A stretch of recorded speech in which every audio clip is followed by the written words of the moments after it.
Türkiye'den Örgümü Dediniz kanalımdan dünyadaki tüm dostlara selamlar, sevgiler, saygılar. Örgümü Dediniz kanalıma hepiniz hoş geldiniz. Bu videomda sizlere mozaik tekniği kullanarak yapmış olduğum, isterseniz atkı olarak, isterseniz şal olarak kullanabileceğiniz bu güzel modelin yapımını anlatmak ve paylaşmak istiyorum. Evet, umarım sever ve beğenirsiniz arkadaşlarım. Beğeni ve yorumlarınızı videomun alt kısmında yapabilir. Ayrıca paylaşımda bulunarak daha çok kişilere ulaşımını sağlayabilirsiniz. Evet, şimdi gelin bu güzelliği hep birlikte örelim. Örerken stres atalım arkadaşlar. Atkımı yaparken kullanmış olduğum iplerim şöyle Alize Maxi Batik. Bunun numarasını hemen sizlere söyleyeyim. 7830 ve siyah yine aynı Süperlana Maxi. Bunu da 60 arkadaşlarım. Kullanmış olduğum tığım ise 6,5 milim oldu. Bunu elinize göre değiştirebilirsiniz. Önce atkımızı hangi uzunlukta istiyorsak 20-20-20 yani 20 ve katları olarak zincir çekmemiz gerekiyor arkadaşlarım. Şöyle bakın 1, 2, 3, 4, 5, 6, 7, 8, 9, 10, 11, 12, 13, 14, 15, 16, 17, 18, 19, 20. Böyle gördüğünüz gibi zincirlerimizi çekiyoruz. Bu benim için yeterli. Şimdi arkadaşlarım ilk sıraya başlıyoruz. Şöyle tutuyorum ve buradan hemen yanındaki yerden giriş yaparak şöyle sık iğne yapıyorum. Hepsine. Atkımızın uzunluğundan başlıyoruz. Enini değil, uzunluğu olacak arkadaşlarım. Uzun yerinden başlayacağız. Mozaik tekniği kullanacağız. Onun için bu sırayı bu şekilde devam ediyoruz.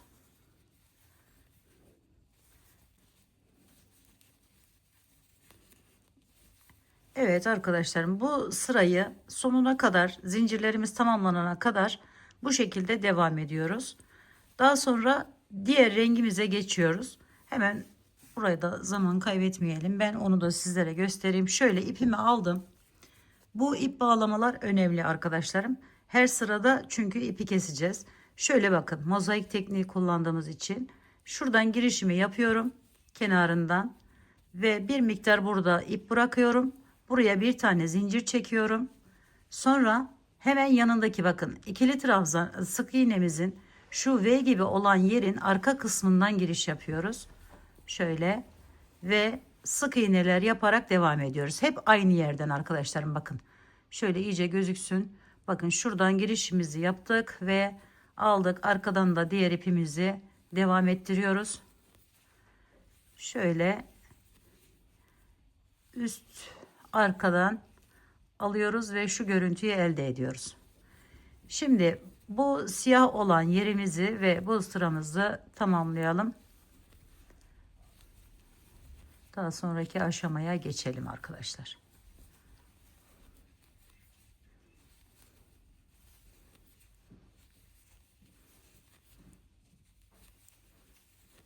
Şimdi arkadaşlarım bu siyahı buraya kadar tamamladım. Bakın şöyle yapıyoruz. Bir tane zincir çektik buraya ve bunu kesiyoruz.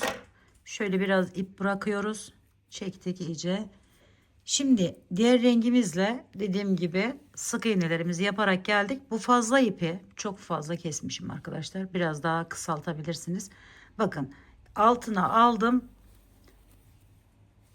Gizliyorum onu. Şöyle aldım ve sık iğnelerimi yaparak bakın sona geldim. Sonda şuradan ve şuradan giriş yapıyorum. Şu şekilde ve ikisini birlikte aldım. Bir tane zincirimi çektim. Kapanışlar bu şekilde ve ipimi kesiyorum. Evet, daha sonra siyahla gelirken de bunu araya alacağız arkadaşlar. Şu dediğim gibi çok fazla oldu. Bu kadar fazla kesmenize gerek yok. Zaten çıkmıyor. Bir tane zincirle sabitlemiş oluyoruz. Şimdi bu atkımızın ilk başlangıç yerine geliyoruz. İpimizi bakın şuradan giriş yapıyoruz. Şu hemen tepesinden giriş yapıyoruz.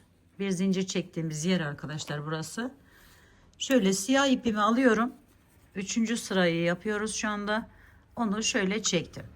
Biraz yine ip bıraktım. Ve Uzun olduğu için bu ip kesmeler ve bırakmalar çok sıkıntı olmuyor arkadaşlar. Şimdi buradan üzerine bir alıyorum. Alttaki bakın şu V gibi olan yerin diğer kısmı olan şuradan girişimi yapıyorum şu şekilde. Ve buraya bir tane şöyle ikili trabzan yapıyorum. Sonra yanındakine arkadaşlar bakın arkadan bir tanesini atladık. Yanındakinin hemen bu V gibi olan yerin üzerinden giriş yapıyorum. Şu şekilde. Sonra üzerine bir aldım. Bir alttan alıp alttan bir tanesini atlıyoruz şöyle ve buraya geçtik.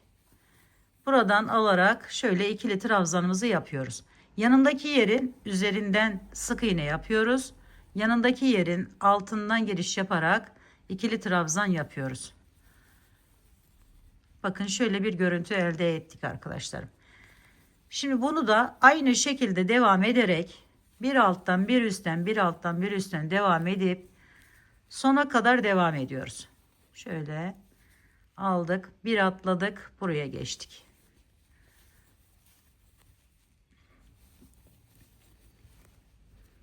Şöyle kutucuklar oluşturmuş oluyoruz aynı zamanda arkadaşlar.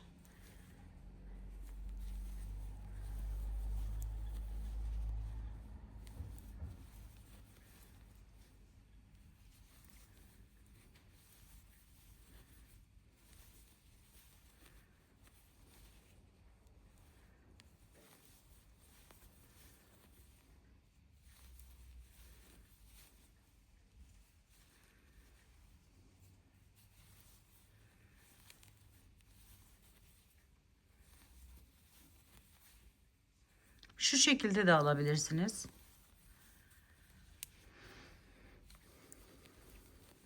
Evet. Böyle devam edelim. Şunu aynı yerden almışım. Onu hemen bir ileriden alacağım. Evet.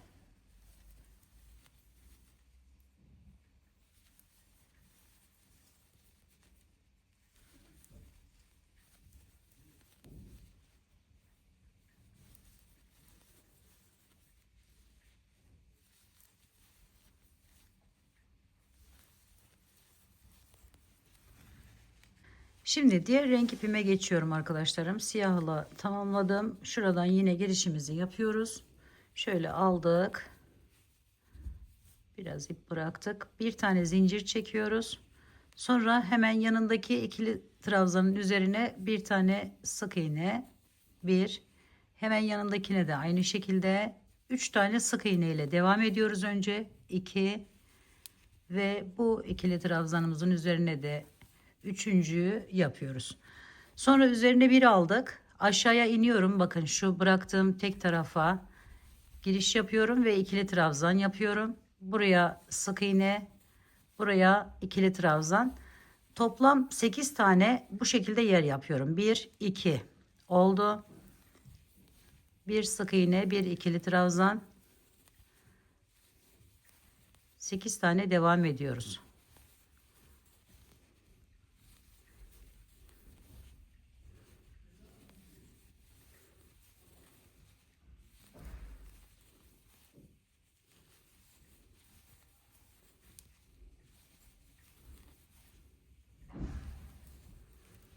Şöyle sayalım. 1 2 3 4 5 6, bu 7 ve 8. Tekrar sayalım. Modeli buradan kuracağız çünkü. Şöyle başladık. 1 2 3 4 5 6 7 8. Şimdi bu üçünün üzerine ise sık iğneyle devam ediyorum. 1 2 3, sonra yine 8 tane arada bir sık iğneli ikili trabzanlarımızı yapıyoruz. İkili trabzan sayımız 8 olacak arkadaşlar. Gördüğünüz gibi ikinciyi yaptık. Şimdi 3'e geçiyoruz.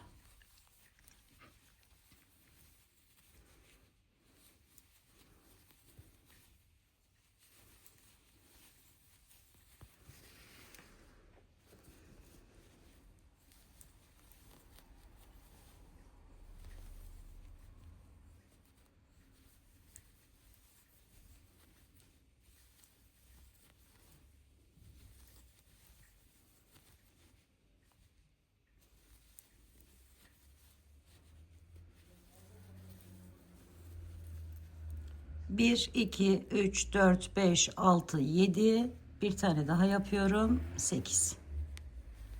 Yine 3 tane sık iğne ile devam ediyorum. 1 2 3. Sonra yine 8 tane ikili trabzan yapıyorum.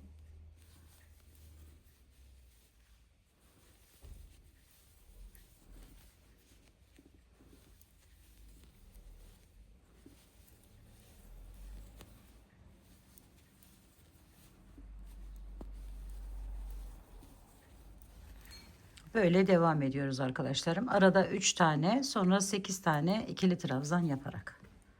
Evet arkadaşlarım, şimdi burayı tamamladıktan sonra diğer renk ipime geçiyorum. Şöyle bir tane zincirle tutunduktan sonra üzerine bir aldım. Bakın, bu ikili trabzanımın üzerinden giriş yapıyorum. Bu arada bu fazla ipimi bu tarafa alıyorum ki aradan yok edelim diye. Bir, hemen ortadaki, yani yanındakinin üzerine 2 ve 3. 3 tane buraya ikili trabzan yapıyorum ilk başta şöyle. Sonra bunun üzerine şimdi bir tane sık iğneden sonra buraya geçiyorum. Şöyle aradan yine giriş yapıyorum ikili trabzanımın üzerinden ve ikili trabzan yapıyorum. Bir tane sık iğne, bir tane ikili trabzan. Diğer üçlü olan sık iğnelerime kadar bu şekilde devam ediyorum. Bir tane sık iğne, bir tane ikili trabzan.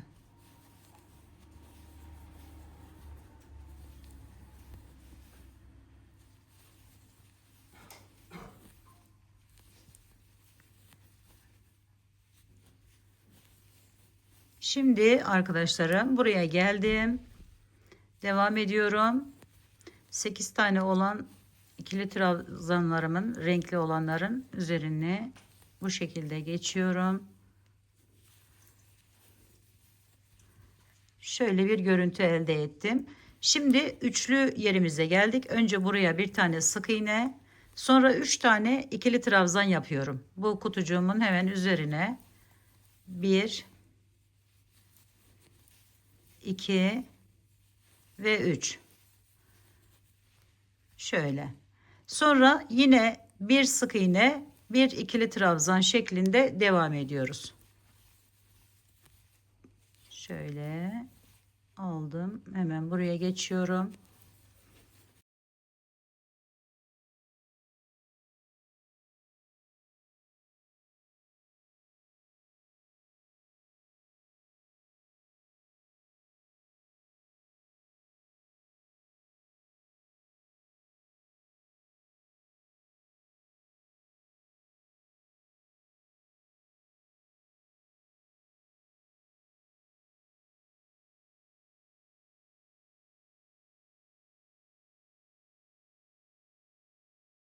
Üçlü yerime geldim. Yine 3 tane ikili trabzan yapıyorum bu rengimle ve bu şekilde bu sırayı tamamlıyoruz arkadaşlar.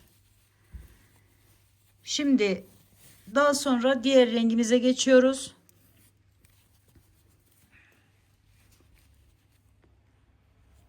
Buradan girişimi yaptım, bağladım.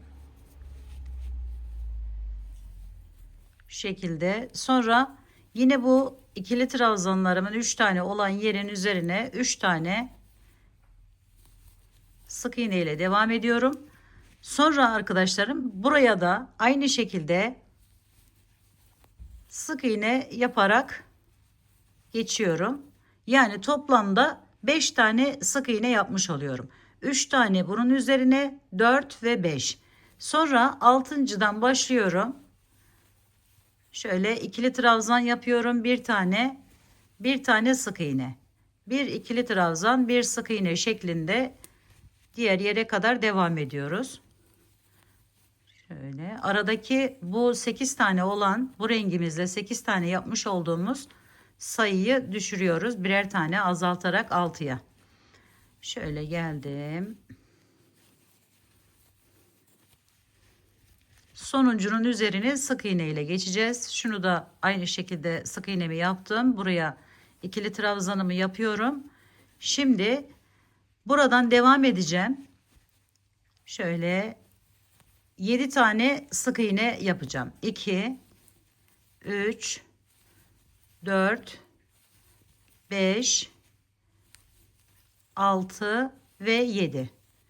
Sonra tekrar bunun üzerine bakın bir tanesini atlamış olduk. Bunun üzerine geçip buraya ikili trabzan ve sık iğnelerimizi yaparak devam ediyoruz.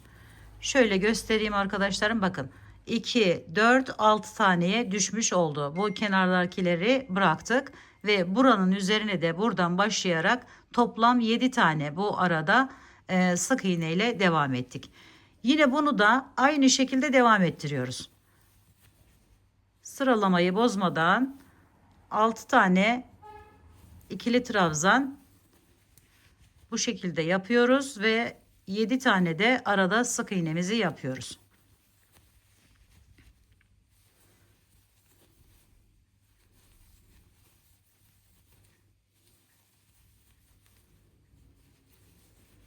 Evet, sonuncuya geldim bakın. 2, 4, 6 tane oldu.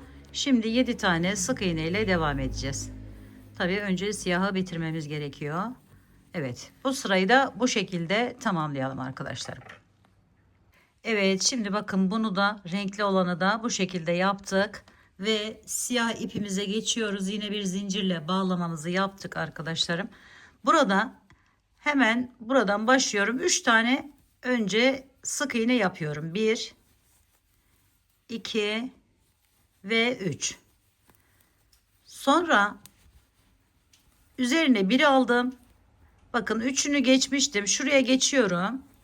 Buradan başlıyorum. 1, 2. 2 tane ikili trabzan yapıyorum. Sonra bir tane zincir sık iğne, bir tane ikili trabzan yaparak devam ediyorum.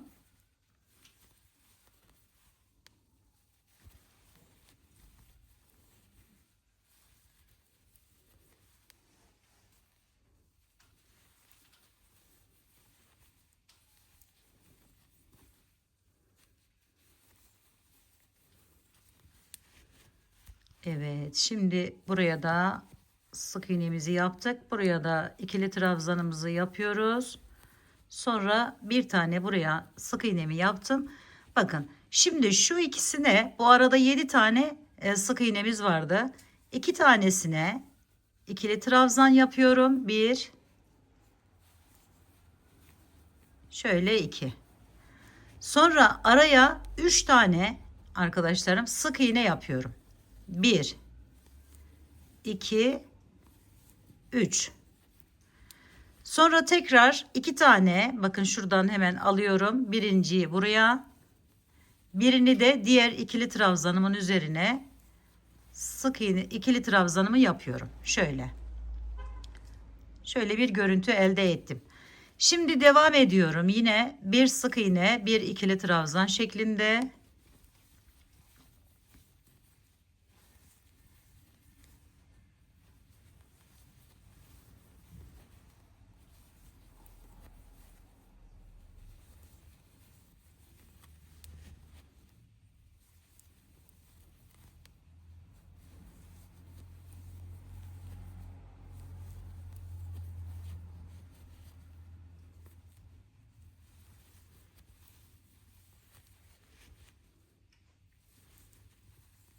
Yine bu 7 tane sık iğne olan yerime geldim.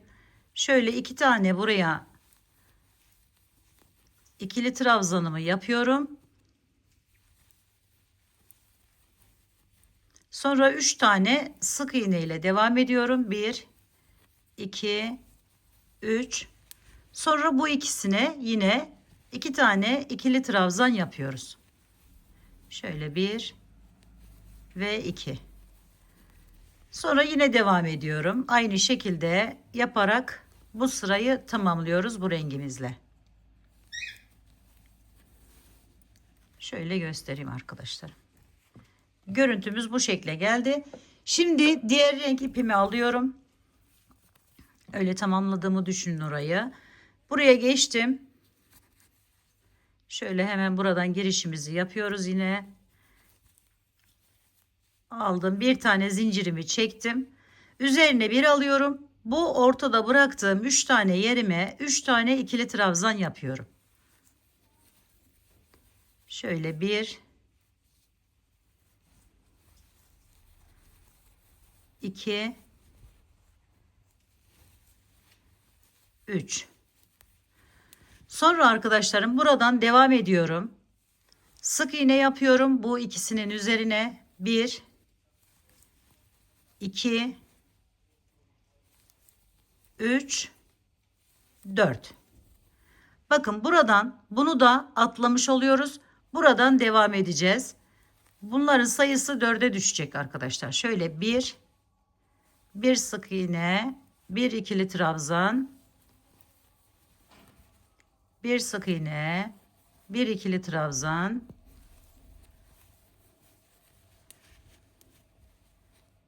bir tane sık iğne, bir tane ikili trabzan yapıyorum.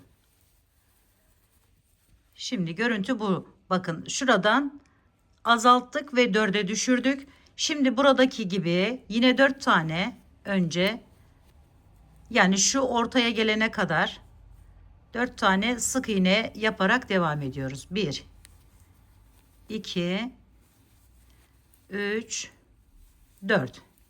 Buraya geldik. 3 tane bu arada bıraktığımız yere, şuraya 3 tane ikili trabzan yapıyoruz. Şöyle 1 2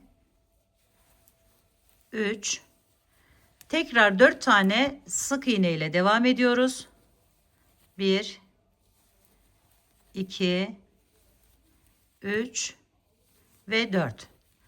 Sonra bir ikili trabzan, bir sık iğne yapıyoruz. 4'e düşürüyoruz aynı zamanda sayımızı.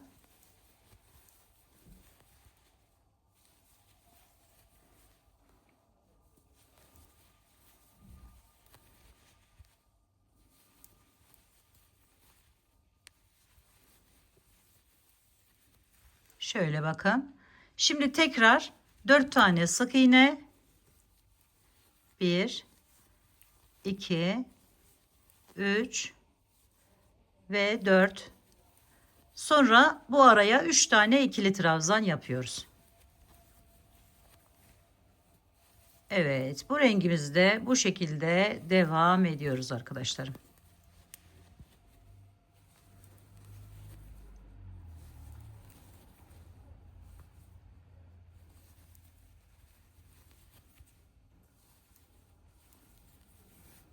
Şöyle bir görüntü elde ettik. Şimdi bunları tamamlayalım.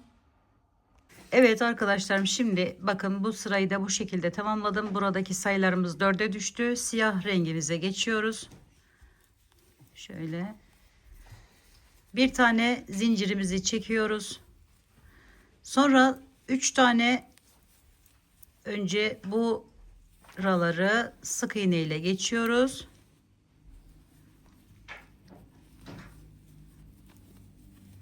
Sonra arkadaşlarım buradaki 2 tane ikili trabzanımızın, bu renkten olan ikili trabzanımızın üzerini de sık iğne ile geçiyoruz. Yani toplamda 5 tane buraya sık iğne yapmış oluyorum. Sonra şu ikisinin üzerine 2 tane ikili trabzan yapıyorum. Şöyle 1 ve 2. Bunun üzerine sık iğne ile devam ediyorum. Buraya bir tane ikili trabzan yapıyorum. Şöyle bir görüntü elde ediyorum. Buraya bir tane sık iğne, bir tane ikili trabzan, bir tane sık iğne, bir tane ikili trabzan, bir tane sık iğne yapıyorum buraya. Sonra bakın buraya geldim. Dörtlü olan yerime 4 tane bir alt sırada sık iğne yapmıştık. 2 tanesine ikili trabzanımı yapıyorum. 1 2. Daha sonra bu arayı arkadaşlarım 3 tane burada var. 7 tane sık iğne ile devam ediyorum. 1 2 3 4, 5, 6 ve 7. Sonra yine 2 tane ikili trabzanımızı yapacağız. Son 2 kalan yere bakın, şuraya şöyle aldım. Dediğim gibi bu şekilde de giriş yapabilirsiniz. Dilerseniz bu şekilde de giriş yapabilirsiniz. Tek kalan yerine 2 tane ikili trabzanımı yaptım. Sonra yine bir sık iğne, bir ikili trabzan şeklinde devam ediyorum.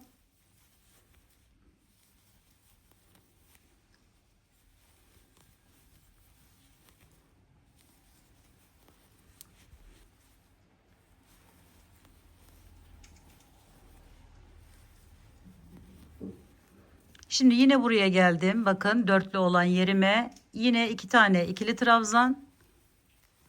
1, 2. Sonra 7 tane 1, 2, 3, 4, 5,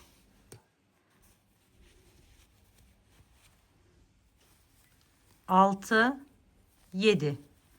Sık iğnemi yaptım. Sonra üzerine bir alıyorum ve buraya 2 tane ikili trabzanımı yapıyorum. 1, 2.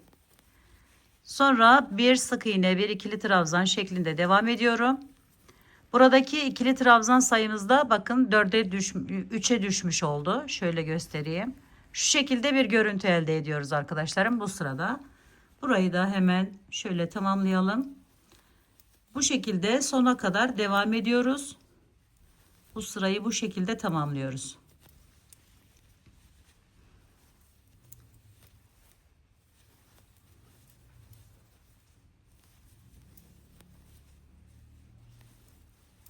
İki tane ikili trabzanımı yapıyorum.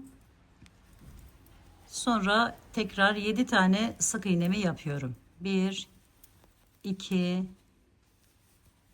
3, 4, 5, 6 ve 7. Sonra 2 tane ikili trabzanımı tekrar yapıyorum. Gördüğünüz gibi başta ne yaptıysak sonrasında da aynı şekilde devam ettiriyoruz. Sonra bir sık iğne, bir ikili trabzan yapıp devam edelim bu rengimizle. Şimdi bunu tamamladığımızı farz edin. Bu arada son tarafı da bu şekilde duruyor. Bu ipleri şu şekilde yaparak ilk başta gösterdiğim gibi içine alıyoruz arkadaşlarım. Şimdi diğer rengimi hemen geçeyim. Onu da göstereyim ve ben diğer tarafını tamamlayayım. Daha sonraki sıralara geçelim. Şuradan girişimizi yaptık. Şu şekilde bir tane zincirimizi çektikten sonra burayı arkadaşlarım 3 tane sık iğne ile devam ediyorum. Şöyle 1,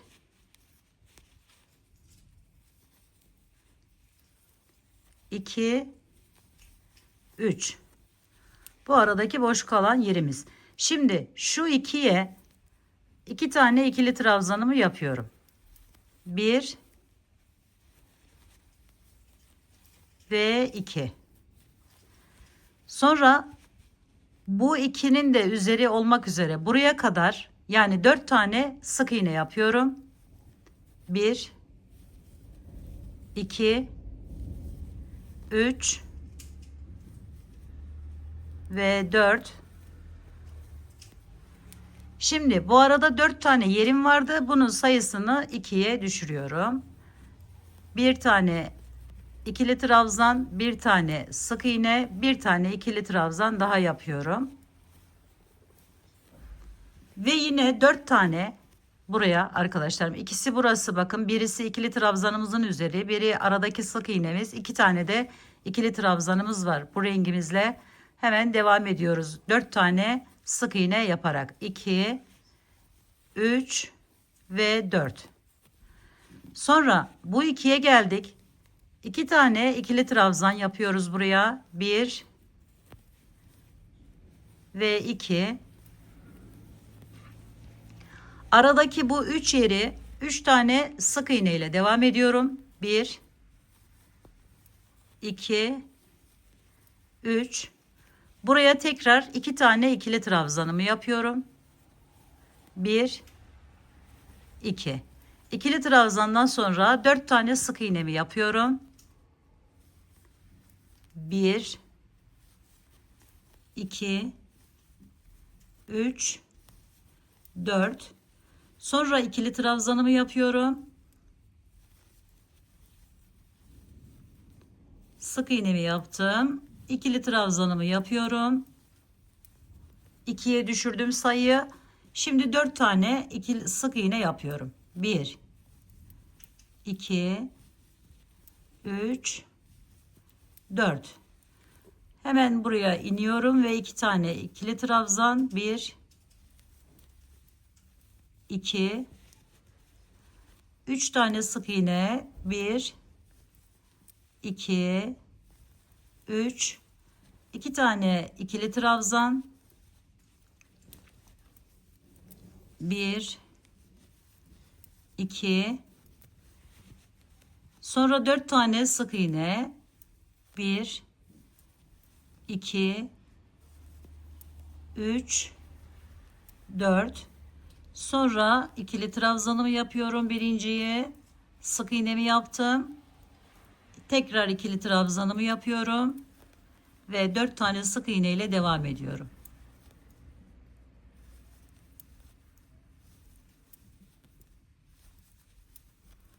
Tekrar 2 tane ikili trabzan.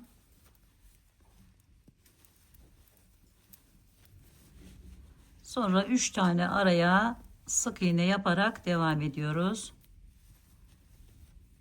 Sonra tekrar 2 tane ikili trabzan.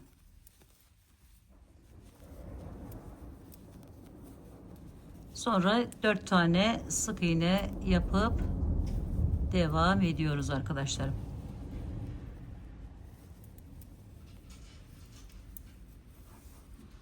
Evet, görüntümüz bakın şu şekle geldi. Şimdi bu iki sırayı da bu şekilde tamamlayalım. Diğer sıraya geçelim. Evet arkadaşlarım, bu rengimi de bakın bu şekilde tamamladım. Şimdi yine şöyle girişimi yapıyorum. Siyah renkli ipimi ile aldım. Bir zincirimi çektim. Sonra sık iğneler yaparak devam ediyorum. 1 2 3 4 5 6 7 tane sık iğne yaptım, geldim. Şimdi bu ikisine arkadaşlar şöyle alıyorum ve 2 tane ikili trabzan yapıyorum. 1 ve 2. Şu şekilde. Bakın şuradan bir yer açıyoruz. Bunu bir sonraki sırada buraya yapacağız. Şimdi bunu yaptıktan sonra bir tane zincir, pardon, sık iğne, üzerine bir aldım. Bir tane ikili trabzan yapıyorum buraya. Sonra yine bir tane sık iğnemi yaptım. Şu şekilde. Sonra hemen bakın burada 4 tane boşluğum vardı. İkisine şöyle ikili trabzan yapıyorum. Bu araya arkadaşlarım hepsini buraya kadar, şuraya kadar bu arayı sık iğne ile geçiyorum. Hep birlikte sayalım. Şöyle başlayalım. 1 2 3 4 5 6 7 8 9 10 11 tane buraya sık iğne ile geldim. Şimdi üzerine bir alıyorum. Bakın hemen şuradan giriş yapıyorum ve 2 2 geldiğim şu yeri basamak gibi gördüğünüz gibi burayı 2 tane ikili trabzanımı yapıyorum. Şimdi bir tane sık iğne, bir tane ikili trabzanımı yapıyorum. Sonra sık iğnemi yapıyorum. Sonra tekrar 2 tane ikili trabzanımı yapıyorum.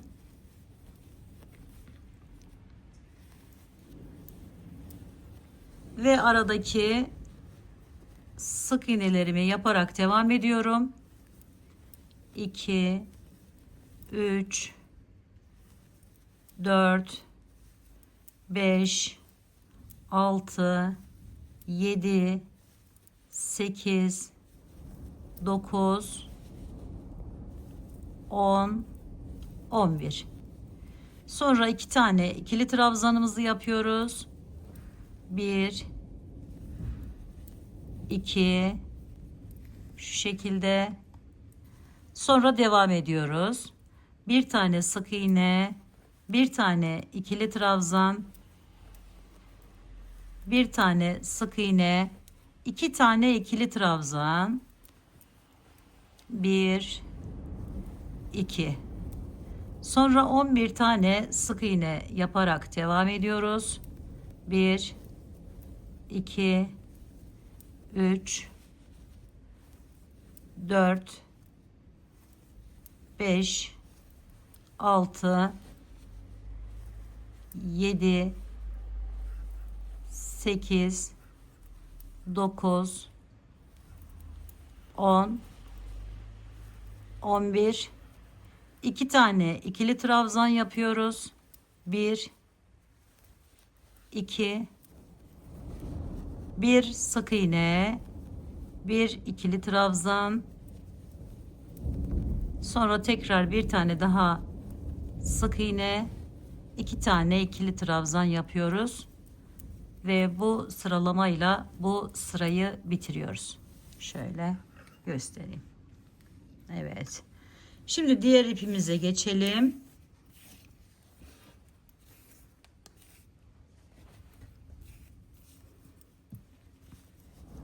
Yine buradan girişimizi yaptık. Şöyle bir tane zincirimizi çektik ve sık iğneler ile devam ediyorum. 1 2 3 4 5 6. Sonra 5 tane, pardon, 5 tane. Şimdi bu ikiye bakın, şu ikili trabzanlarımın üzerinde yaptım. Şimdi bu ikilinin üzerine 2 tane ikili trabzan yapıyorum. Şöyle 1 ve 2. Şimdi 2 ikili trabzandan sonra sık iğneler ile devam ediyorum. 1 2 3 4 5 6 ve 7. 7 sık iğneden sonra arkadaşlar tekrar 2 tane ikili trabzan yapıyorum. Buraya 1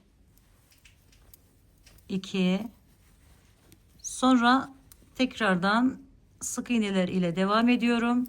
1 2 3 4 5 6 7.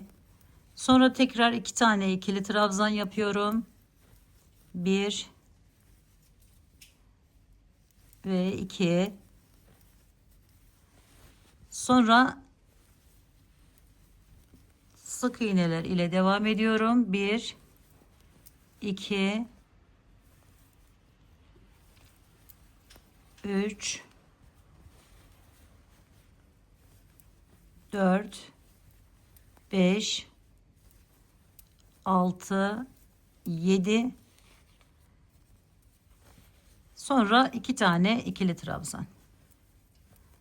7 tane tekrar sık iğne. Şöyle göstereyim. Bu şekilde devam ediyoruz. Evet arkadaşlarım, burayı da bu şekilde tamamladık. Şimdi siyah ipimize geçiyoruz. Yine köşesinden girişimizi yaptık.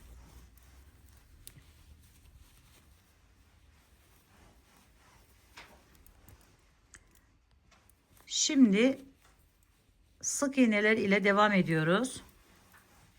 1 2 3 4 5 6 7 8 ve 9. Evet, 9 tane sık iğne ile geldim. Şimdi üzerine bir alıyorum. Bakın şu alttan giriş yaparak 1 2 ve 3 tane buraya ikili trabzanımı yapıyorum. Şöyle arkadaşlar, bakın buradan başladık, geldik, burada tamamladık. Devam ediyoruz şimdi sık iğneler yaparak 2 3 4 5 6 7 8 9 10 11 12 13 14 15. Evet. 15 tane sık iğne yaptım, geldim. Şimdi tekrar 3 tane ikili trabzanımı yapıyorum. 1 2 ve 3. Sonra tekrar 15 tane sık iğne yaparak devam ediyoruz.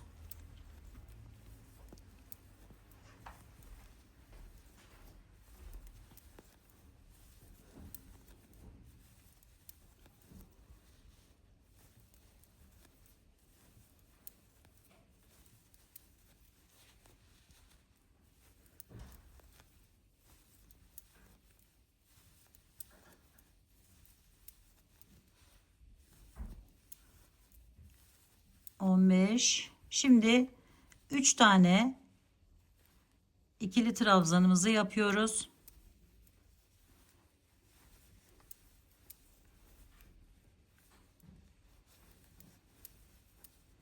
Tekrar 15 tane sık iğne ile devam ediyoruz. Evet, bu sırayı bu şekilde tamamlıyoruz. Diğer rengimizi aldım hemen şöyle.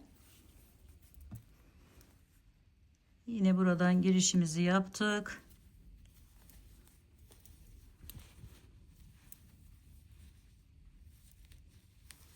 Sık iğneler yaparak devam ediyoruz. 1 2 3 4 5 6 7. Sonra üzerine bir aldım ve buradan giriş yapıyorum. 2 tane ikili trabzan yapıyorum buraya. 1 2. Sonra yine 3 tane 1 2 3 sık iğne yaptım. Üzerine bir aldım. 2 tane ikili trabzanımı yapıyorum. Sonra yine sık iğneler ile devam ediyoruz. Şöyle 1 2 3 4 5 6 7 8 9 10 11. 11'den sonra 2 tane yine ikili trabzanımızı yapıyoruz buraya. Sonra 3 tane sık iğne, 1 2 3, 2 tane ikili trabzan, 1 2. Yine sık iğneler ile buraya kadar geliyoruz arkadaşlarım, burada yaptığımız gibi. Evet, görüntümüz bu şekle geliyor. Şimdi burayı tamamlayalım. Evet arkadaşlarım, şimdi bu sırayı da tamamladım. Bakın şöyle bir görüntü elde ettim. Şimdi siyah ipime geçiyorum. Şöyle aldım. Bir tane zincirimi çektim ve sık iğneler ile devam ediyorum. Diğer alttaki şu 3 tane olan üçlü trabzanıma kadar hepsine sık iğne işlemi uyguluyorum arkadaşlarım.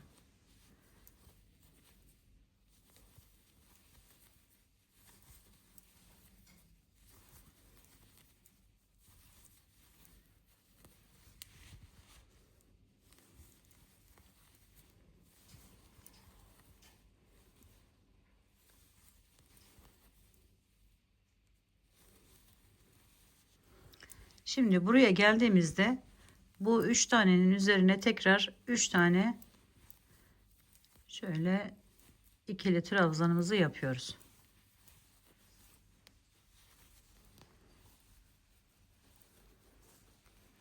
Sonra devam ediyoruz sık iğneler ile. Bu aradaki bütün hepsini buraya gelene kadar sık iğne yapıyoruz.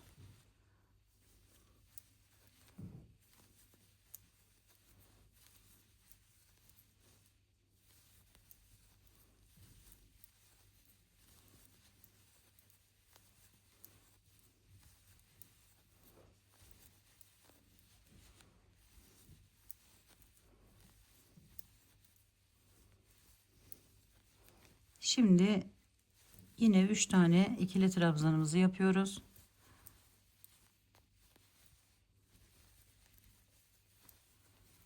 Sonra yine sık iğneler ile devam ediyoruz. Bu sırayı bu şekilde tamamlayalım. Şimdi diğer rengime geçiyorum. Onun da burasını tamamlayalım. Yine girişimizi yaptık. Şöyle alıyorum.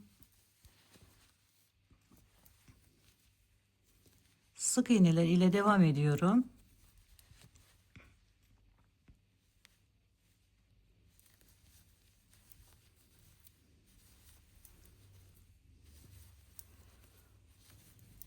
Beş tane yaptım. Buraya geldim bakın. 2 tane burada kaldı. Şimdi o ikisini şöyle alarak bu rengimle ikili trabzan yapıyorum. Şöyle. Bu araya ise 7 tane sık iğne ile devam ediyorum. 1 2 3 4 5 6 ve 7. Daha sonra tekrar bakın buraya geldik. 2 tane ikili trabzanımızı yapıyoruz. 1 2 sonra araya 7 tane olması gerekiyor. Şöyle daha fazla da olabilir. 1 2 diğerine 2 kala yere kadar arkadaşlar. Şu ikisine kadar sık iğne ile devam ediyoruz. 4 5 6 7. Evet 7 tane. Hemen şöyle 2 tane ikili trabzanımı yapıyorum. Sonra yine 7 tane sık iğne ile devam ediyorum.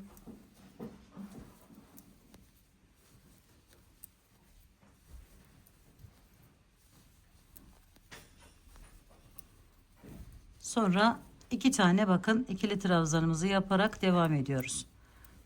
Bununla da bu rengimizle de bu sırayı bu şekilde tamamlayacağız. Evet. Şöyle artık bu açmış olduğumuz yeri kapatacağız arkadaşlar. Evet şimdi bunları tamamlayalım. Evet şimdiki iki sıramızı da bu şekilde tamamladık. Görüntümüz bu şekilde geldi. Şimdi siyah ipimizle devam ediyoruz.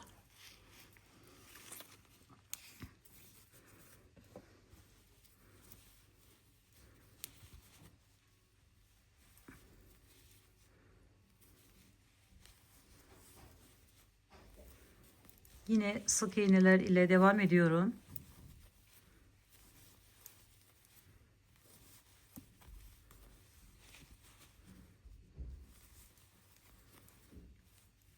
Bu ikisinin üzerine de aynı şekilde sık iğne ile geçtim. Şimdi buradaki iki tane ikili trabzan yapıyorum. 1 2.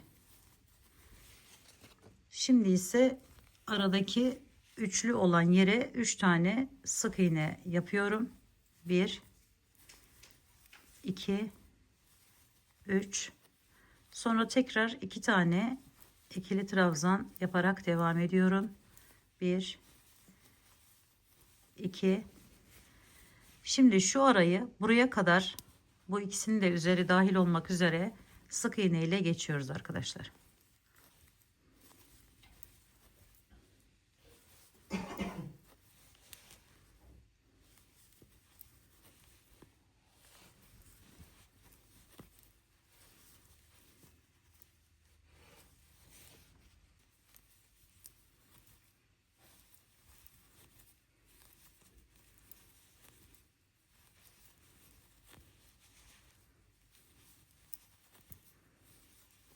Şimdi tekrar bakın buraya geldim. 2 tane ikili trabzan yapıyorum. 1 2. Sonra 3 tane sık iğne yapıyorum arkadaşlarım buraya. 1 2 3. Sonra tekrar 2 tane ikili trabzan yaparak devam edeceğim.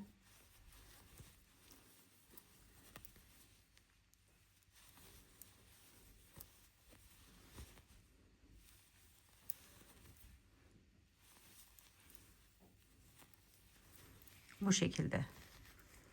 Evet, böyle yaparak devam ettik. Sona geldik. Sonra diğer rengimize geçiyoruz.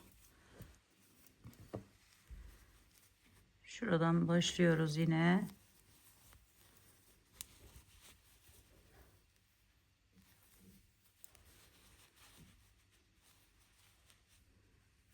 Sık iğne yapıyorum. 1 2 3. Buraya 2 tane kaldı gördüğünüz gibi. Bu ikisine yine 2 tane ikili trabzanımı yapıyorum. 1 2. Sonra buradan devam ediyorum. Şöyle 1 2 3 ve 4. 4 tane buraya ikili trabzan sık iğne yaptım. Sonra üzerine bir alıyorum. Aradaki boşluktan giriş yaparak 1 2 3. 3 tane buraya ikili trabzan yaptım. Sonra yine 4 tane sık iğne ile devam ediyorum. 1 2 3 4. Sonra 2 tane ikili trabzan yapıyorum. 1 2. Sonra buraya 2 kalan yere kadar şöyle aldım. 1 2 3. Üzerine bir aldım ve buraya 2 tane ikili trabzanımı yapıyorum. 1 2. 4 tane tekrardan sık iğne yapıyoruz. 1 2 3 4. Araya 3 tane ikili trabzanımızı yapıyoruz. 1 2 ve 3. Burayı kapatırken arkadaşlar gördüğünüz gibi buradan yeni yer açıyoruz. Şurayı başladığımız gibi aynı şekilde buraya da devam edeceğiz. Böyle 2 2 burada açılacak. Şuradaki olan buraya geçti. Buradan açılacak ve yine şöyle bir yer elde edeceğiz. Şimdi bu iki sırayı da tamamlayalım. Evet, şimdi bu iki sırayı da bu şekilde tamamladık. Görüntümüz bu şekle geldi. Hemen siyah ipimizle başlıyoruz.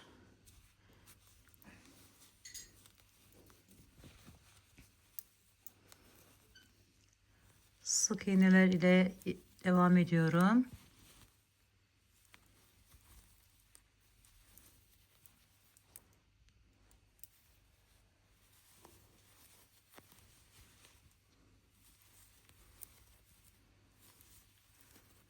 Buraya kadar geldim. Şimdi şu ikiliye 2 tane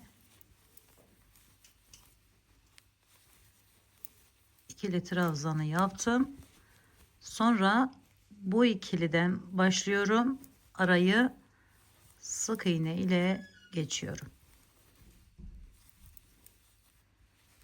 Şöyle 4 oldu. 5, 6 ve 7. Şimdi bu ikiliye yine 2 tane ikili trabzan yapıyorum.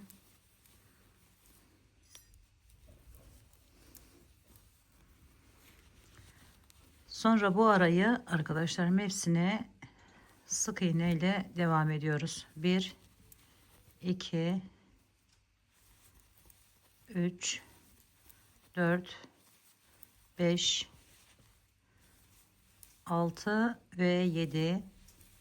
Sonra 2 tane buraya ikili trabzan yapıyoruz. 1, 2. Sonra yine şu aradaki 7 yere sık iğne yaparak devam ediyoruz. 1, 2, 3, 4, 5, 6 ve 7. Sonra tekrar 2 tane ikili trabzan yapıyoruz.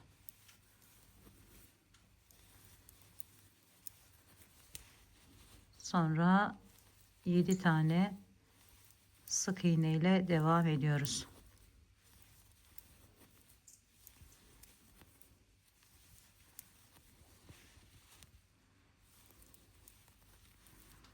Tekrar 2 tane ikili trabzan.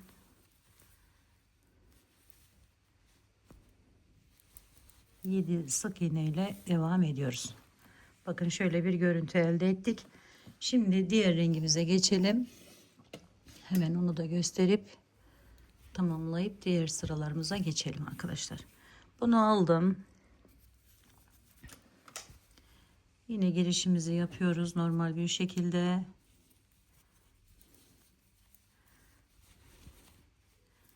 Şöyle sık iğne ile tutundu, zincirle tutundum. Üzerine bir aldım. Buradaki 3'e 3 tane ikili trabzan yapıyorum. Arada kalan boşluğa. Aynı zamanda bakın burası olmuş oluyor. 1, 2 ve 3. Şimdi 4 tane sık iğne ile devam ediyorum. 1, 2, 3, 4. Sonra 2 tane buraya ikili trabzan yapıyorum. 1, 2.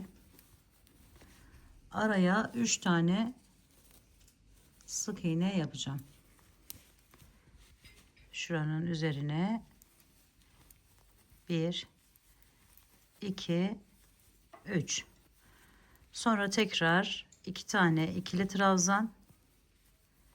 1, 2. Sonra devam ediyoruz. 4 tane sık iğne. 1, 2, 3, 4. 3 tane ikili trabzan. 1, 2 ve 3. 4 tane sık iğne. 1, 2, 3, 4. 2 tane ikili trabzan.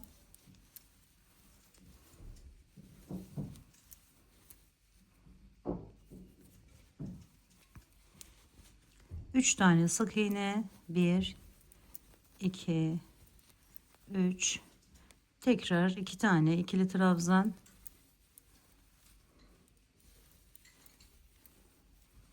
4 tane sık iğne ile devam ediyoruz.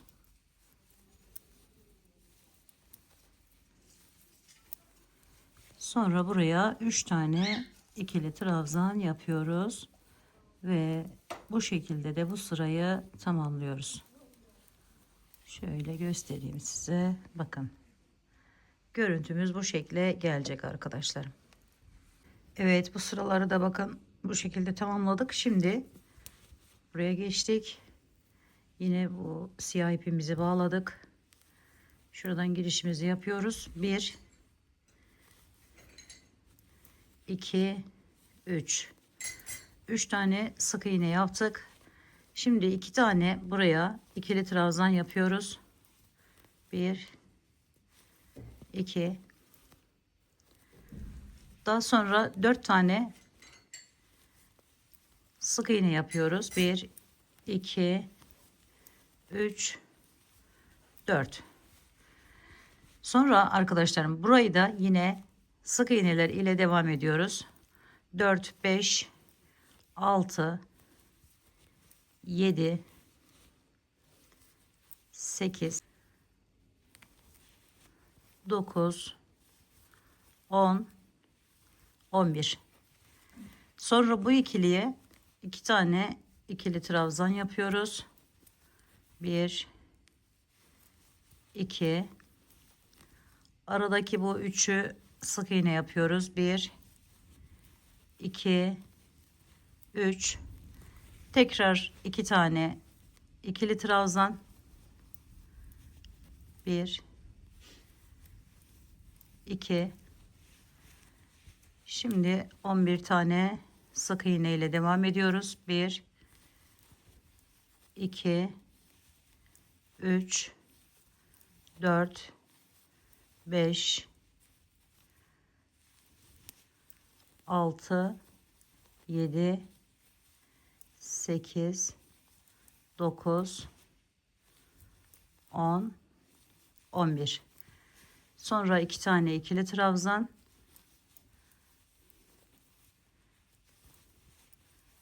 3 tane sık iğne ile devam ediyoruz ve bu şekilde bu rengimizi sona kadar devam ettiriyoruz.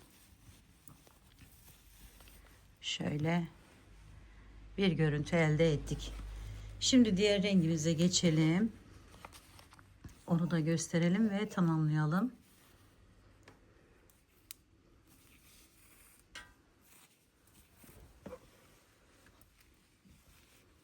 Yine buradan girişimizi yapıyoruz. Bir tane zincir çektik.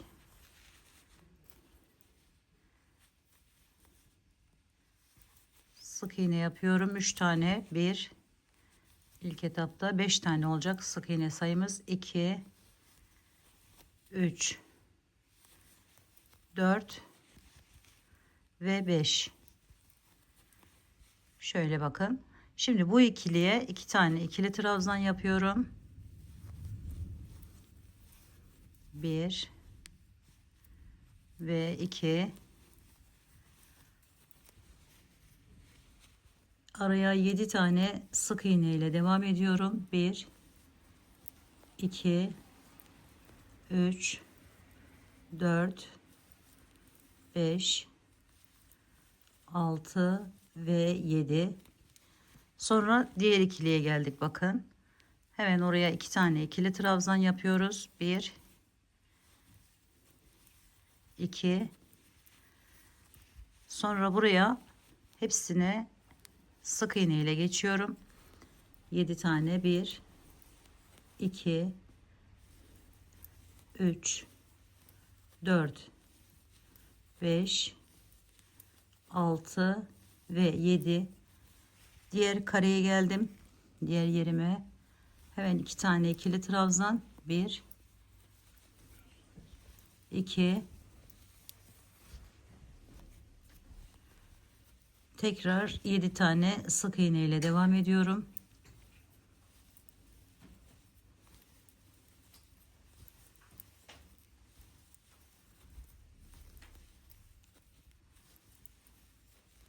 Sonra 2 tane ikili trabzan yapıyorum.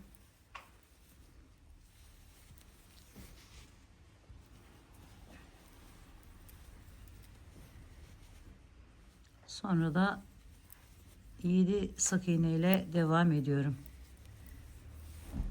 Evet. Görüntü bu şekle gelmiş oluyor arkadaşlarım. Şimdi bu iki sırayı da tamamlayalım. Evet, burayı da tamamladım bakın. Şöyle. Şimdi tekrardan diğer renk ipimize, yani siyah ipimize geçiyoruz.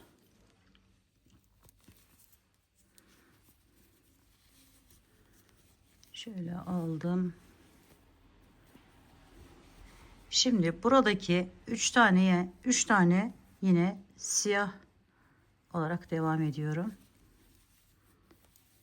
Bir, yani ikili trabzan yapıyorum arkadaşlar.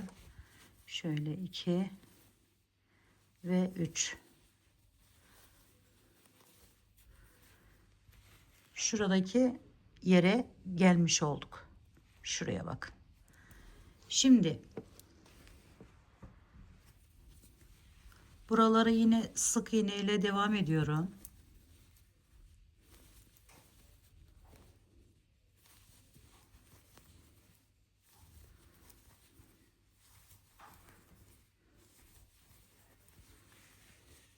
Buradaki üçlü yere kadar sık iğne yapıyorum arkadaşlarım.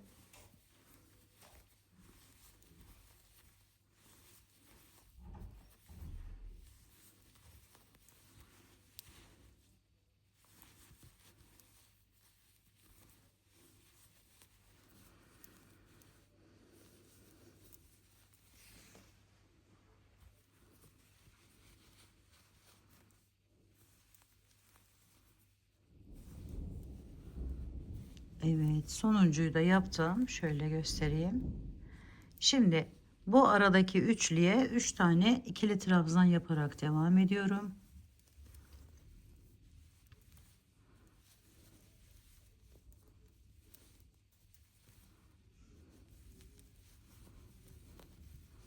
Sonra yine sık iğneler yaparak diğer üçlü grubun olduğu yere kadar devam ediyorum.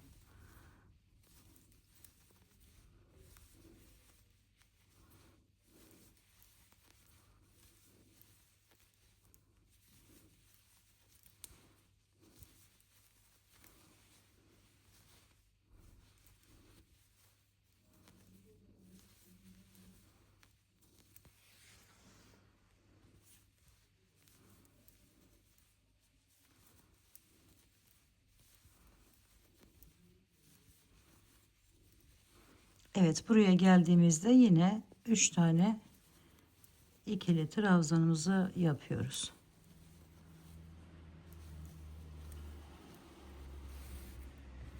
Şöyle göstereyim arkadaşlar, bakın. Şimdi devam ederek sona kadar götürüyoruz.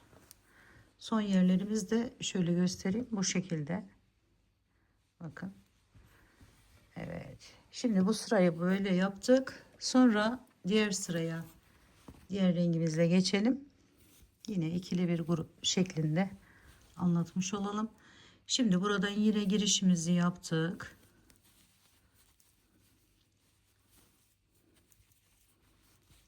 Bu 3 taneye 3 tane sık iğne yapıyorum. 3 tane ikili trabzana. 1 2 3.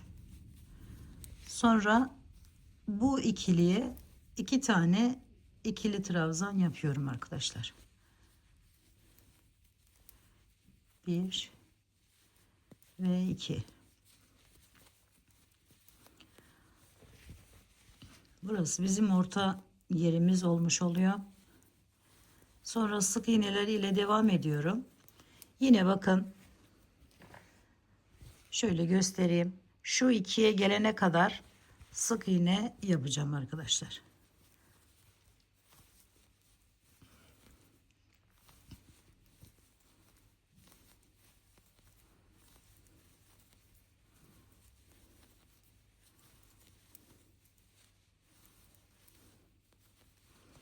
Şöyle geldim. 2 tane ikili trabzan yapıyorum.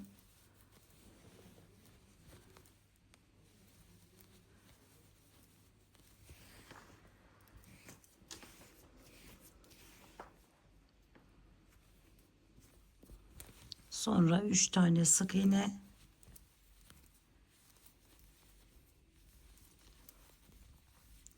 Tekrar 2 tane ikili trabzan yapıyorum. sık iğneler yaparak buraya kadar geliyoruz.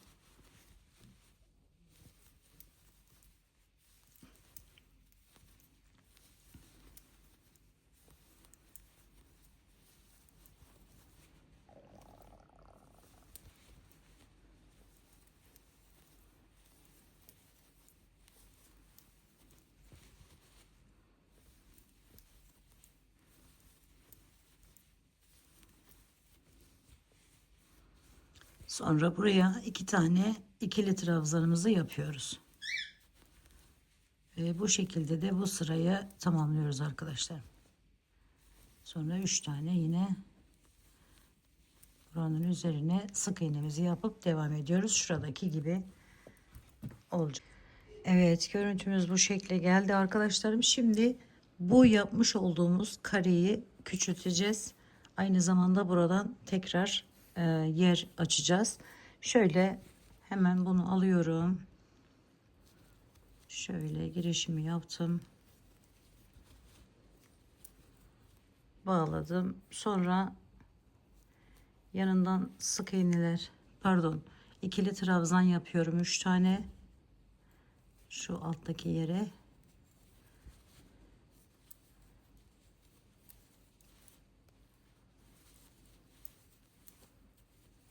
İki ve 3. Sonra arkadaşlarım buraya kadar, buradaki yerimize kadar sık iğne ile geçiyoruz.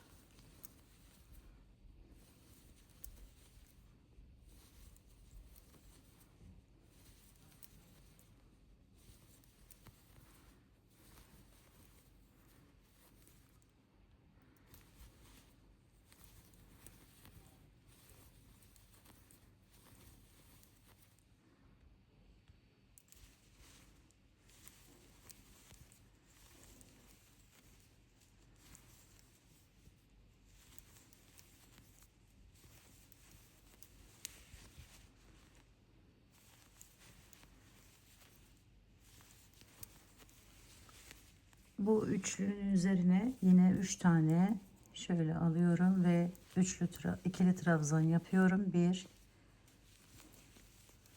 2 3. Sonra yine sık iğneler ile devam ediyorum.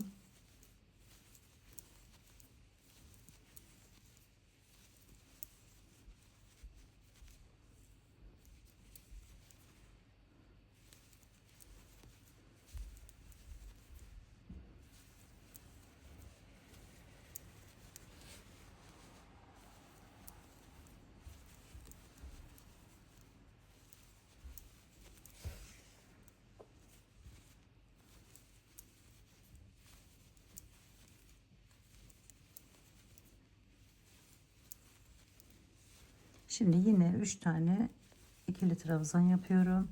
1 2 3 ve aynı şekilde devam ettiriyorum. Sık iğne 3 tane ikili trabzan ile. Şöyle göstereyim arkadaşlarım, bakın. Bu şekilde devam edeceğiz. Bu sırayı tamamlayacağız. Sonra diğer ipimize, batik ipimize geçiyoruz. Yine girişimizi yaptık. Şöyle buradan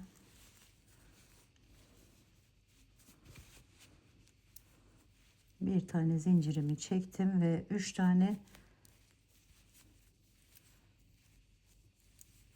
önce şu ikili trabzanlarımızın üzerine sık iğnemizi yapıyoruz. 2 3. Sonra bu 2 tanesinin üzerine de artık topladığımız için şöyle 2 tane daha, yani 5 tane sık iğne yapıyoruz. Sonra üzerine bir aldık, alta giriş yaptık ve buraya 2 tane ikili trabzan, diğerini 2 kalana kadar arkadaşlarım şu araya 1 2 3 4 5 6 7 tane sık iğne yaparak devam ediyorum. 1 2 3 4 5 6 7 tane yaptıktan sonra tekrar 2 tane ikili trabzan yapıyorum. 1 2, buraya 7 tane tekrar sık iğne yaparak devam ediyoruz. 1 2 3 4 5 6 7, tekrar 2 tane ikili trabzan, 1 2, sonra yine 7 tane ikili trabzan sık iğne yapıyorum. 2 3 4 5 6 7, sonra bu ikisini 2 tane ikili trabzan yapıyorum. 1 2, sonra 7 tane yine sık iğne ile devam ediyorum ve bu şekilde tamamlıyorum arkadaşlarım. Aynı burada yaptığımız gibi diğer yerlerimize de aynı sayılarda bu işlemi uyguluyoruz. Evet arkadaşlarım, şimdi görüntümüz bu şekle geldi. Şimdi şuradan arkadaşlar şurayı başlayacağız. Şöyle burada yaptığımız işlemi buraya uygulayacağız. Aynı zamanda bunu da kapatacağız. Şöyle siyah ipimizi alalım hemen. Şimdi kenar girişini yaptık. Şöyle kenardaki zinciri biraz sıkı çektiğim için şöyle aldım. Birazcık birleştiriyorum. Bir zincir çektim. Sonra hemen yanındakine bakın şöyle aldım ve sık iğne yaptım bir tane. Sonra üzerine bir aldım. Altta 3 tane ikili trabzanım vardı. Ortasından giriş yapıyorum bu şekilde ve şöyle alarak yine bir ikili trabzan yapıyorum. Sonra hemen yanındakine bir tane buraya şu şekilde sık iğnemi yaptım. Sonra üzerine bir alıyorum ve bu aradaki 2 taneye 2 tane ikili trabzan yapıyorum.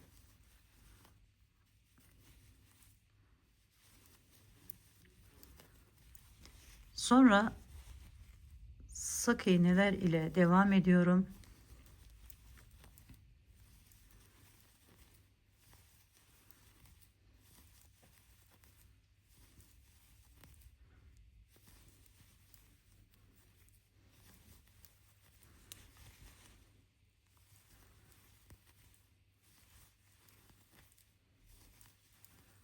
Evet, bakın buraya geldim. Burada 7 tane ikili trabzanım vardı. İlk ikisine şu şekilde 2 tane ikili trabzan yapıyorum. Şöyle. Sonra üçlü olan yerime geldim bakın. Bir tane şu şekilde alıyorum. Sonra üzerine bir alıyorum. Alta indim. Ve buraya bir tane ikili trabzan yapıyorum. Buraya bir tane sık iğne yapıyorum. Sonra tekrar 2 tane ikili trabzan yaparak devam ediyorum. 1 2, diğer yere kadar, şuraya kadar sık iğne ile geliyoruz. Bakın görüntümüz bu şekilde oluyor. Şimdi sık iğne yaparak oraya kadar devam edelim.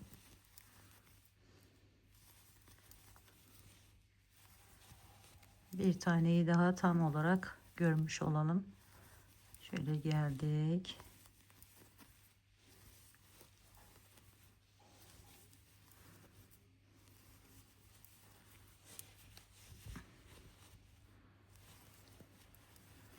Şimdi 2 tane ikili trabzan,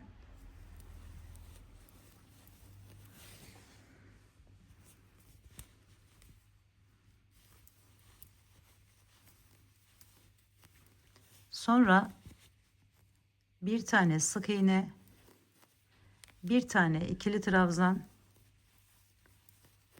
bir tane sık iğne, sonra bir tane ikili trabzan,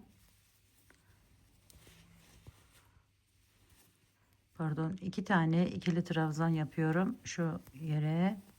1 2 sık iğne ile diğer yere kadar devam ediyorum. Diğer yerde yine 2 tane ikili trabzan, bir tane sık iğne, bir tane ikili trabzan şeklinde yaparak bu sırayı tamamlıyoruz. Bakın şöyle bir görüntü elde edeceğiz arkadaşlarım. Evet. Şuralara artık buraya başlayacağız. Şimdi diğer renk ipimizi de hemen göstereyim size.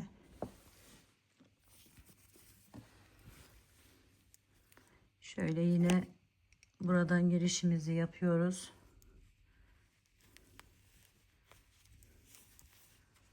Aldık bunu, bağladık.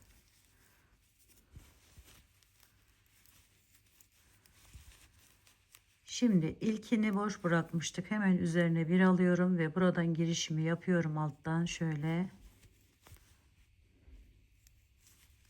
Yani sık iğne ile geçmiştik orayı. Şimdi ikili trabzan yapıyoruz.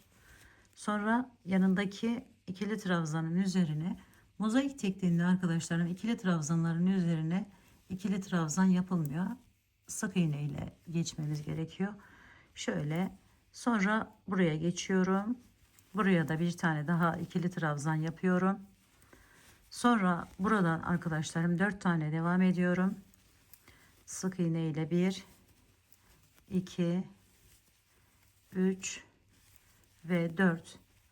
Sonra 2 tane, bakın burayı da geçtik. 2 tane ikili trabzan yapıyorum. 1 2 sonra araya 1 2 3 ve bakın şu 2 taneye yine ikili trabzan yapıyorum. 1 2 sonra 4 tane sık iğne ile devam ediyorum. 1 2 3 ve 4. Bakın buraya geldim. Hemen üzerine bir aldım. Buradan girişimi yapıyorum ve ikili trabzanımı yapıyorum. Sonra bir tane sık iğne, bir tane ikili trabzan yapıp devam ediyorum. Sonra 4 tane yine sık iğne ile devam ediyorum. 2 3 ve 4. Sonra 2 tane ikili trabzan yapıyorum. 1 şöyle 2 sonra 3 tane araya 1 2 3 sonra üzerine bir aldım. 2 tane tekrardan ikili trabzanımı yapıyorum. 1 2 sonra 4 tane yine sık iğne ile devam ediyorum. 1 2 3 4 sonra bir aldım üzerine, buradan girişimi yapıyorum. 1 ikili trabzan, bir sık iğne, bir ikili trabzan daha ve 4 tane yine sık iğne yapıp 2 ikili trabzan ile devam ediyoruz. 3 4 sonra aldım hemen üzerine ve 2 tane ikili trabzan yapıyorum. Devam ediyorum. Evet. Görüntümüz bu şekle geliyor arkadaşlarım. Şu kısma artık şurayı ile geçmiş oluyoruz. Evet arkadaşlarım, görüntümüz bu şekle geldi gördüğünüz gibi. Şimdi diğer siyah ipimi alıyorum ve yine diğer sıraya geçiyorum.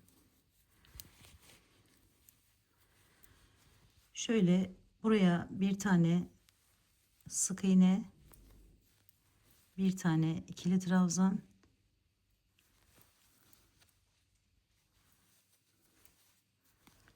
bir tane sık iğne, bir tane ikili trabzan, sonra bir tane sık iğne, 2 tane ikili trabzan yapıyorum.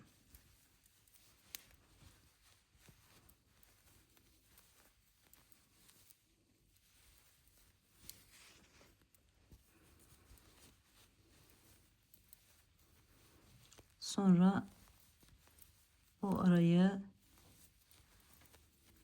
2 tane sık iğnemi yaptım. Devam ediyorum. 3 4 5 6 ve 7 tane sık iğne yaparak geldim. Şimdi tekrar 2 tane ikili trabzan yapıyorum. 1 2, sonra bir tane sık iğne, bir tane ikili trabzan, bir tane sık iğne üzerine bir tane ikili trabzan, bir tane sık iğne, bir tane ikili trabzan yapıyorum. Sonra bir tane sık iğne yapıyorum ve 2 tane ikili trabzan yapıyorum. 1 2, sonra 7 tane yine sık iğne ile devam ediyorum. 1 2 3 4 5 6 ve 7. Sonra tekrar 2 tane ikili trabzan yapıyorum.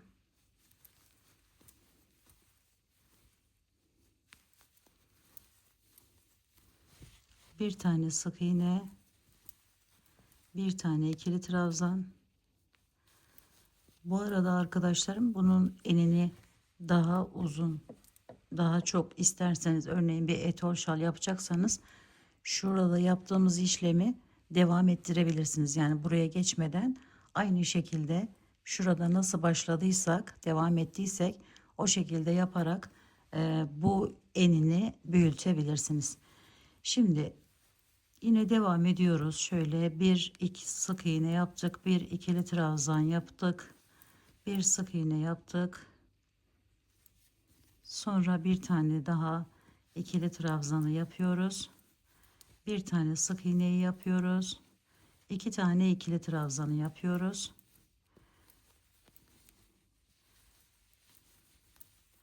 Yedi tane yine sık iğne ile devam ediyoruz. 1 2 3 4 5 6 ve 7. Evet, burayı bakın, bu sırayı siyahla bu şekilde devam ettik. Şimdi diğer rengimizi alalım. Şöyle girişimizi yapıyoruz. Bağladık, bir zincir çektik. Şimdi hemen bir tane ikili trabzanımı yapıyorum. Alttaki ikili trabzanımın üzerine. Sonra bir tane sık iğne yapıyorum. Bir tane ikili trabzan yapıyorum.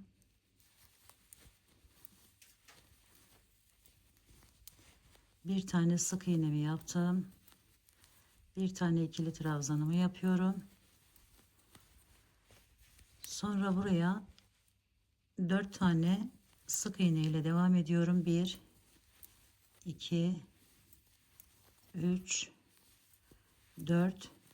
Arada bıraktığımız bu 3 yere 3 tane ikili trabzan yapıyoruz.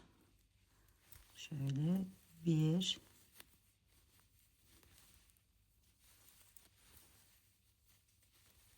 2 3. Sonra tekrar 4 tane sık iğne ile devam ediyoruz. 1 2 3 4. Sonra teklere başlıyoruz. 1 ikili trabzan, 1 sık iğne, 1 ikili trabzan, 1 sık iğne, 1 ikili trabzan, 1 sık iğne şeklinde devam ediyoruz.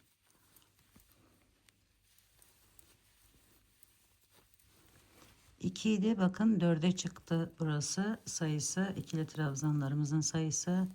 Yine 4 tane, 2 3 4 sık iğnemizi yaptık. Bu aradaki üçlüye 3 tane ikili trabzan yaparak devam ediyoruz. 1 2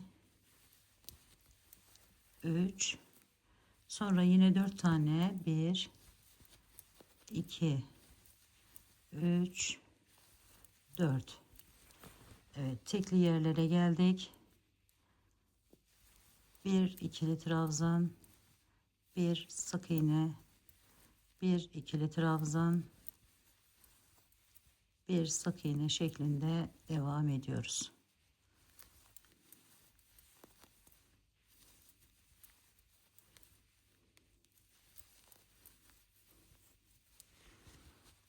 Tekrar 4 tane sık iğne,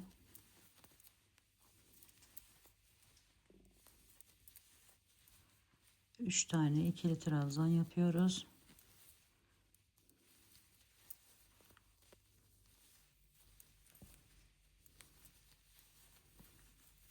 Evet, bu şekilde bu sırayı da tamamlıyoruz arkadaşlar.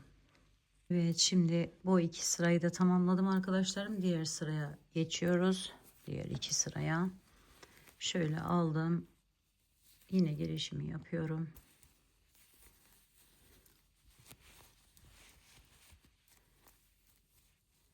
Şimdi burayı sık iğne ile başlıyoruz. Bir tane ikili trabzan yapıyoruz. Bir tane sık iğne yapıyoruz.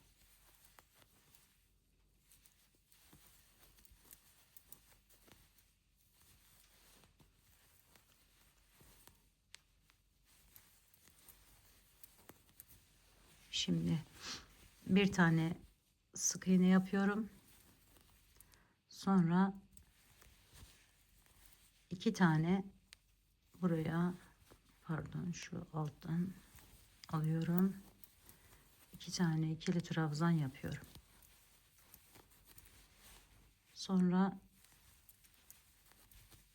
3 tane sık iğne yapıyorum. Hemen biter bitmez 2 tane ikili trabzan yapıyorum. 1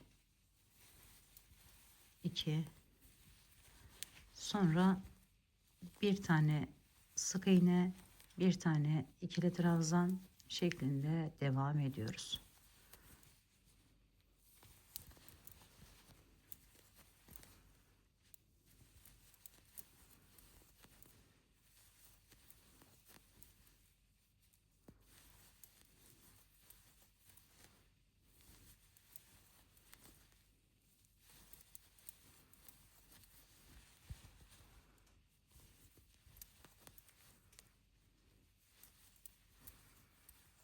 Buraya geldik. Bir tane sık iğnemizi yaptık. Sonra iki tane ikili trabzan yapıyoruz.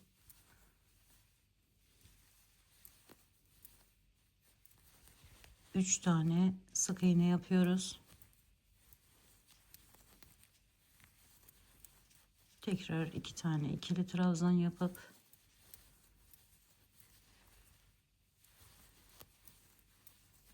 bir sık iğne, bir ikili trabzan şeklinde devam ediyoruz.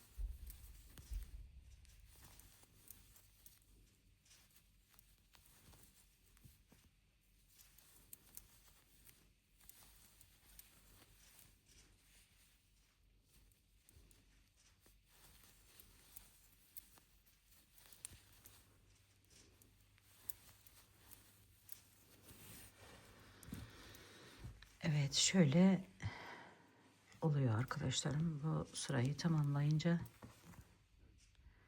Şimdi diğer rengimizi de başlayalım ve o iki rengi, iki sırayı tamamlayalım. Buradan yine girişimizi yaptık. Şöyle.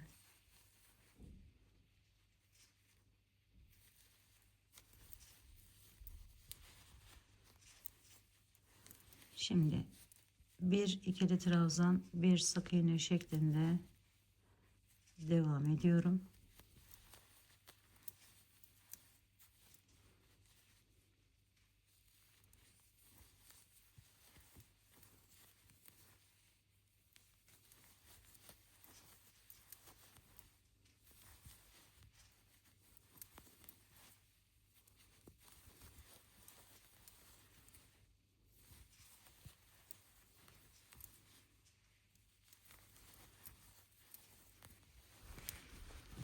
Buraya geldiğimde buraya arkadaşlarım 7 tane sık iğne yaparak devam ediyorum.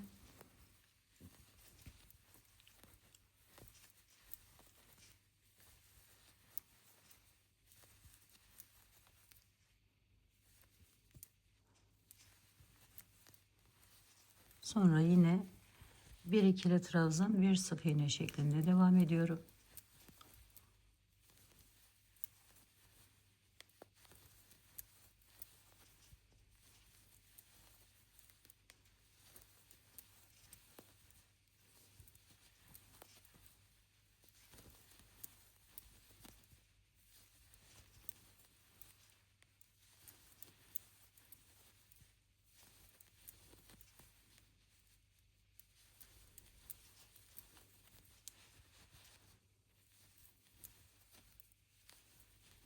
Tekrar 7 tane buraya sık iğnemi yapıyorum.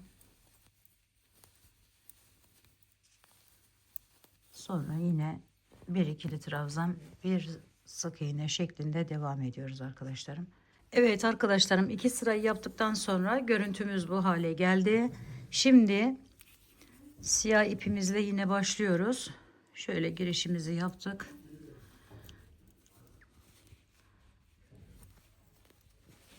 Yine ilkine sık iğne yapıyoruz. Yanındakine ikili trabzan yapıyoruz. Bir sık iğne, bir ikili trabzan şeklinde devam ediyoruz.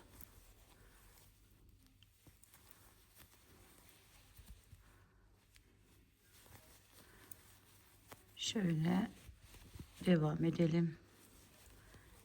Sık iğnemizi yaptık. İkili trabzanımızı yapıyoruz. Sık iğnemizi yaptık. Şimdi buraya ikili trabzanımızı yaptık. Sık iğnemizi yapıyoruz. Ve bu üçüne arkadaşlar ikili trabzanla devam ediyoruz. 3 tane. 1 2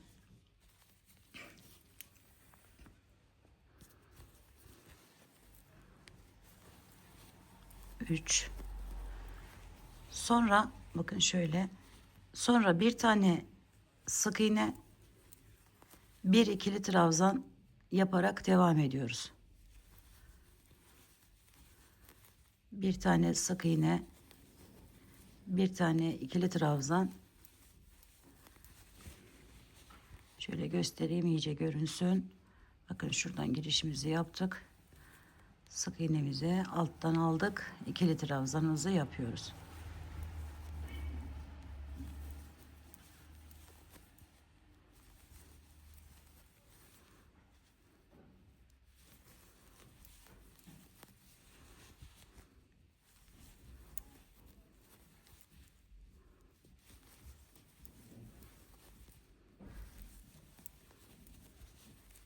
Yine buraya geldim bakın.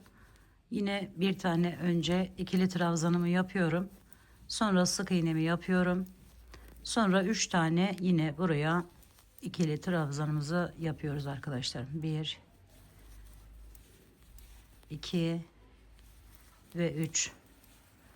Sonra yine bir tane sık iğne, bir tane ikili trabzan yapıp devam ediyoruz. Evet. Şu şekilde burayı da tamamlamış olduk. Şimdi diğer rengimize geçiyoruz. Diğer rengimiz ile hemen girişimizi yaptık. Bir tane zincirimizi çektik ve hemen üzerine alıp yanındaki yere giriş yaparak ikili trabzanımızı yapıyoruz. Sonra yanındaki ikili trabzanın üzerine bir tane sık iğne, buraya geçiyoruz ve bir tane ikili trabzan şeklinde devam ediyoruz.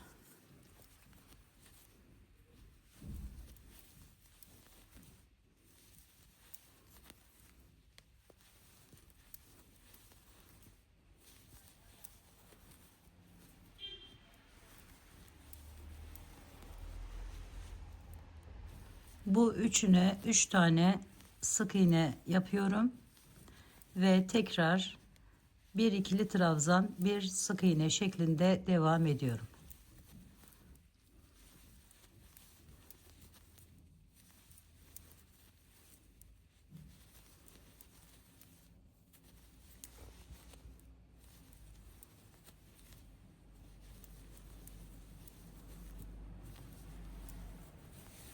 Evet, bu şekilde devam ediyoruz arkadaşlar. Tekrar bunun üzerine geldiğimizde yine sık iğneler ile burada yaptığımız gibi devam ediyoruz ve bu şekilde burayı tamamlıyoruz.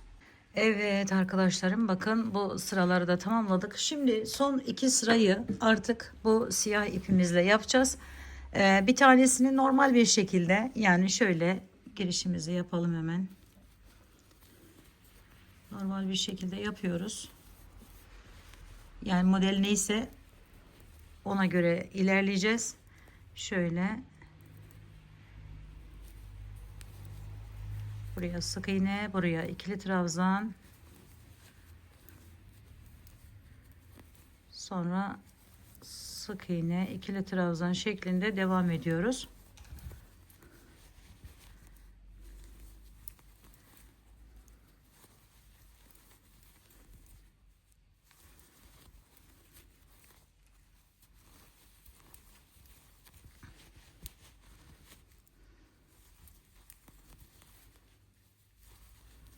Evet, bu üçlü yere geldiğimizde yine bir ikili trabzan, bir sık iğne, bir ikili trabzan yapıyoruz.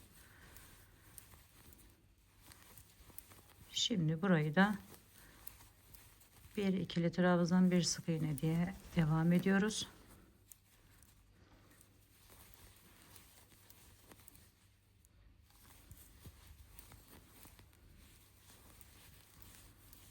Evet, böyle arkadaşlarım. Burası bir ikili trabzan, bir sık iğne şeklinde devam ediyor. Şimdi son sırada ise hemen hepsini arkadaşlar, şöyle şu ipimin şurasıyla biraz göstereyim. Bütün hepsine sık iğne yaparak devam edeceğiz. Yine buradan girişimizi yapıyoruz. Şöyle bir tane de zincirimizi çektik. Hepsine, ikisini birlikte alabiliriz bu defa. Normal sık iğne yapıp artık atkımızı tamamlamış oluyoruz. Evet. Evet arkadaşlarım, şimdi son sırayı da tamamladım ve şöyle kenarına arkadaşlar bütün hepsini olacak şekilde ters sık iğne yapacağım. Şöyle aldım. Bakın. Birer tane atlayıp aralardan şöyle bir yere atlayıp ikincisinden giriş yapıyoruz. Şurayı atladık. Şuradan şöyle kenarı düzgün dursun. Bazılarını atlamadan da yapabilirsiniz. Daha tırtıklı, daha güzel durur arkadaşlar. Şöyle. Bakın şu şekilde çevirelim.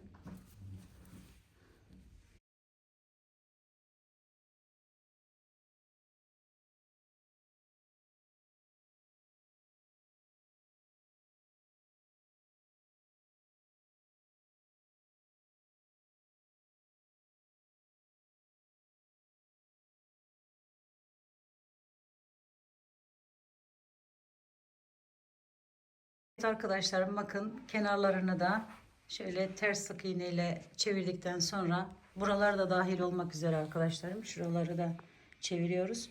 Ve görüntümüz bu şekle geldi. Şöyle bir şal gibi, askı gibi dilediğiniz her şekilde kullanabilirsiniz. Bu ölçüleri de yaparsanız arkadaşlarım. Yapacak olan arkadaşlarıma şimdiden kolaylıklar diliyorum. Örgümü dediğiniz kanalıma abone olmayı, beğenmeyi, yorum yapmayı, paylaşımda bulunmayı unutmazsanız çok mutlu olurum. Bir dahaki en farklı, en değişik örgü model, teknik ve tasarımlarında görüşmek üzere. Hoşça kalın, sağlıkla kalın. Allah'a emanet olun arkadaşlar.